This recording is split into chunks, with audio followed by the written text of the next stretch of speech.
जितना लोग के ई लागत रहा कि पावर स्टार पवन सिंह तो भाई चुनाव लड़ता रहे तो अब वो गाना ना गई है, ओ लोग खातिर बड़ा जोड़ के झटका बा। काहे कि कमर सरिया बाबू तूफान आवे वाला बा।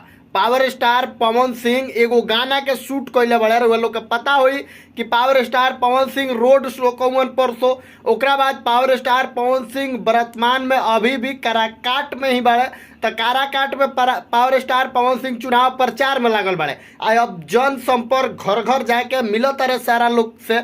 आ पावर स्टार पवन सिंह के इतना ना प्यार दुलार आशीर्वाद मिलता कि हमरा बुझाता जे विपक्षी लोग के तो जमानत जब्त होके वाला बा। काहे कि पवन सिंह के लहर पूरा काराकाट में छा गइल बा।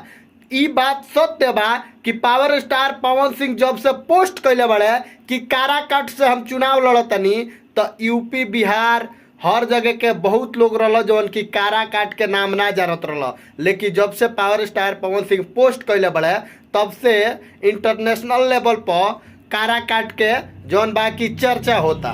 तो भाई काराकाट के जनता जे भी बा पावर स्टार पवन सिंह के अगर सांसद बनाई तो जितना चर्चा में काराकाट ए बरा बा ओकरा से ज्यादा चर्चा में काराकाट ओ बरा रही जौना बेरा पावर स्टार पवन सिंह सांसद बनी है आ विकास कर रही है ओ बारा। तो रउआ सब एकदम पावर स्टार पवन सिंह के वोट दी। लेकिन पवन सिंह एगो बड़ चर्चा के बात करे ये से आयल बानी कि पावर स्टार पवन सिंह एगो बहुत बड़ा गाना शूट कैले बड़े।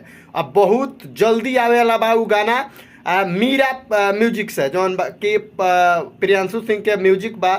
प्रियांशु सिंह के उ कंपनियों बा। प्रियांशु सिंह के अपन कंपनी है मीरा म्यूजिक।